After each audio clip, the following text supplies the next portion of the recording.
Michael Bronner at WNSP in Mobile. I asked Trey Zune what the biggest difference is he thinks in the previous head coach to your start of your head coaching tenure here. He said accountability. I was wondering if you had any thoughts, given that you worked under the previous head coach, on what the difference is between your accountability and his accountability. Yeah, we haven't really looked back at all. I think one of the things that's really important when you take over a program is you just be really clear with what you're looking for. And I'll let other people judge the differences or judge what's different between me and Coach Fisher, but I haven't really spent a ton of time thinking about what's different. I think our focus is on what we want our program to look like, the culture that we want, the level of buy-in and discipline and accountability that we want, and that's kind of been where we focused our attention. Front row. Hi, Coach. AP Stedham, AP Kelly, as we see it, syndicated radio. Coach, you're going to be facing Riley Leonard. What can the Texas A&M fans look for when Riley Leonard comes to College Station? Yeah, I'm amazed that I've gotten this far, and this is the first time that question's been asked of me. Him and I have joked about trying to come up with some type of scripted answer. Listen, Riley's a phenomenal quarterback. He's a phenomenal competitor. He obviously played a huge role in our success at Duke, and in a lot of ways, me getting this job here at Texas A&M. And so, the irony of playing against him in the opener certainly isn't lost on me. He's going to do everything he possibly can to make sure that he has the upper hand on me for the rest of his life, and I probably will do the same. And so, it'll be very healthy competition. But I've got so much respect for him, his family, who he is as a young man, and so I kind of wish there'd be any other quarterback on the other side for the opener. Right side, third row.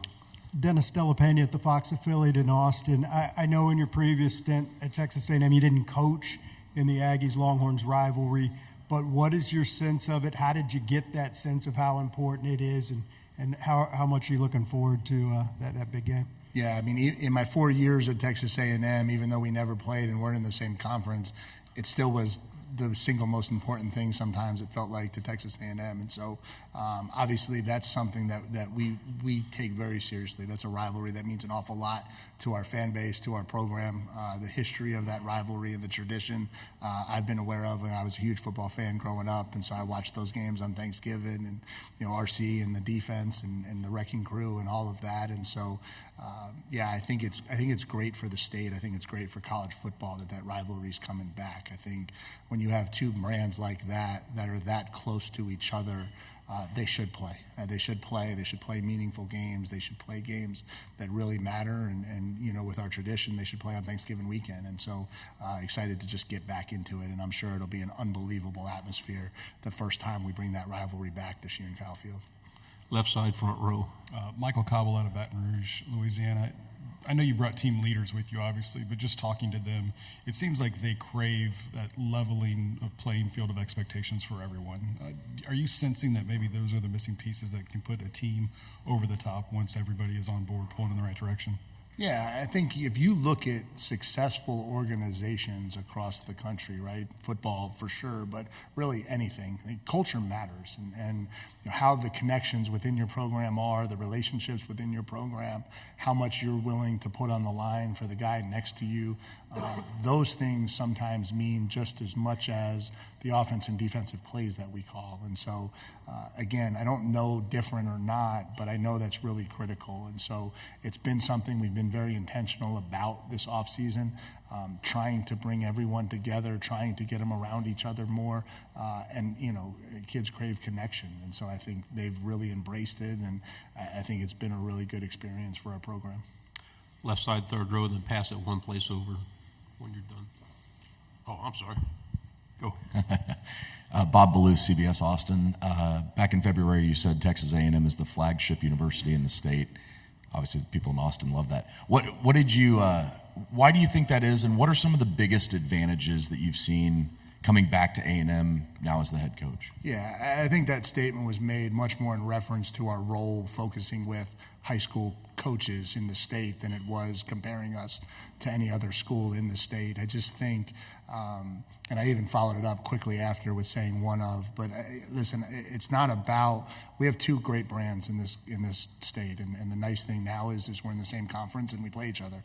And so that stuff will get settled in recruiting battles, and it'll get settled on the field. And so we believe we have an infrastructure and the resources at Texas A&M to be the premier football program in the country. We're not the only school that thinks that, but I think our focus is trying to become the best version of ourselves, and we believe if we do that, the success will follow with it.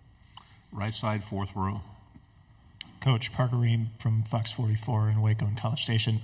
You talked a lot about kind of the offense and what kind of step they need to take, specifically with your new OC, Colin Klein.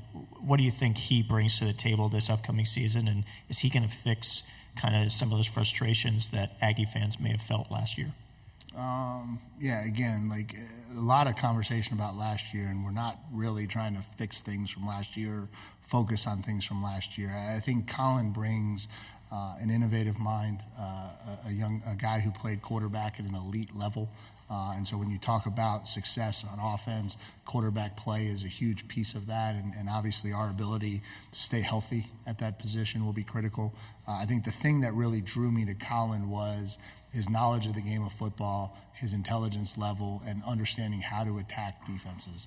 I think what gets lost a lot in these conversations about offenses is like style, spread, pro style, and the reality of it is how you attack defenses is what matters. And you can call the same play against one defense and look like a genius, and call the same play against another defense and look like an idiot. And that's just the nature of football behind the scenes. And so I'm excited to see him put this thing together, utilize our weapons, utilize our personnel, and put us in position to have a really strong fall on offense.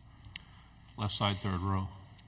Donna Conrad, 15 ABC and Bryan College Station. Coach, when you took the job at A&M, how excited were you to reconnect with Torian York, and how impressed have you been with both his play on the field and his leadership at such a young age? Yeah, it was an interesting seesaw with Torian because we thought we had him at Duke, we lost him. And then he went out and had this amazing year last year, and so we're watching it from afar, obviously, because the connection with him, and you're so disappointed to watch it. You're thinking about what that could have been had you been able to get him over to Durham, and then life comes full circle sometimes, and now just the opportunity to get back and coach him, and in 8 months he's everything that I thought he was in recruiting. He's a phenomenal young man. He's a great leader. He does everything that you would ask him to do. He's a great football player. He's a playmaker. He brings people along with him. He's really everything you would want in a middle linebacker. And so I'm just excited that life has thrown this curveball, and I've gotten a chance to come back and coach him. We'll stay on the left side, third row. Coach, Tyler Shaw with KBTX in College Station. You talked about the accountability, and the players have really kind of embraced that, the accountability and the mentality of they don't want to make a whole lot of noise in the offseason. They're just going to go down to work. What do you credit that kind of collective mentality from the team to? Yeah, and we had to have some real honest conversations when I took over about where we were as a program. We can't verbalize what we are. Like, facts tell us who we are, and we were a 12-13 football program the last 2 years, and so the only way to change that is to work. Like, you can't just say you want to be different. You can't just say you want to compete. You have to do it. And I think that has been, from day one, the internal conversations that we had. And then you've got a lot of great kids with great character who have a lot of pride in themselves. And so that's not lost on them either. And so, okay, here's a path that potentially can change the results that we've had. I'm in. And so they start doing it. And then it leads to success. Their body starts looking different. They start feeling better. They're playing better in the spring, and that brings more success. And so I think we've had an even stronger summer in that regard, and hopefully that will continue into fall camp and through the season. But if you want to get different results, you've got to change what you're doing. And I think we've really embraced that this offseason. Back row on the aisle. Jesse Doherty with the Washington Post. Sorry, over here. Oh. No, I'm in the way back. Oh, gotcha. Now I see you. I'm Sorry. hiding. Sorry. In the NIL era, when you get a verbal commitment from a high schooler, how much recruiting is still ahead? And how different is it maybe now compared to maybe what it was 5-10 years ago about how much you have to keep recruiting that player until they get to campus? Yeah, honestly, of all the things that have changed in the NIL era, that's probably one that hasn't. I don't know that there's ever been a time at this high level of recruiting where a verbal commitment didn't mean you were still in a recruiting battle. We talk about it from this perspective. Once a kid commits to you, you now have an X on your back. When you're all recruiting the kid, everyone's selling their school. The second he decides which school he wants to go to, everyone knows exactly who to tear down to try to get him to not go to that school, right? And so I don't think that's necessarily a unique problem to NIL. I think that's been around for a long time, but recruiting's never over.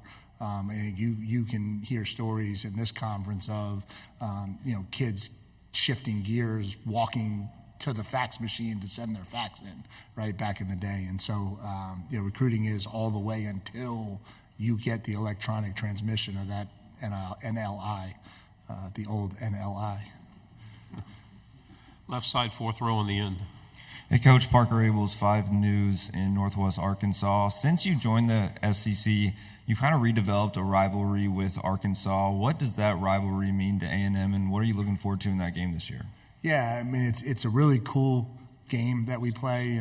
It's going away from Cowboy Stadium after this year, but my 4 years with it, and certainly this year, it's an electric atmosphere anytime you go into a stadium that's filled where half the fans from one school are there and half from the other. And so I think there's been an atmosphere created in that game by playing in Cowboy Stadium.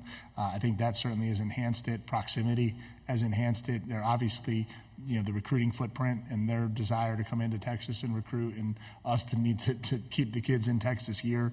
And so I think whenever you have those elements, I think you have a natural rivalry that gets created. And so, certainly looking forward to the last time that stadium's played this year in Cowboy Stadium. Right side, back row. Hi, Mike. James Grant with KETK and Tyler. I was going to ask you about incoming freshman Terry Bussey, electric high school athlete. I'm sure a lot of people in here have heard his name, seen his highlights, just what you've seen from him early on in the few looks you've gotten, and maybe moving forward where you see him fitting in offense and even defense, special teams, things like that. Yeah. The second question that I'm surprised took that so long for me to get today. Obviously Terry was a huge get for us, Mr. Texas.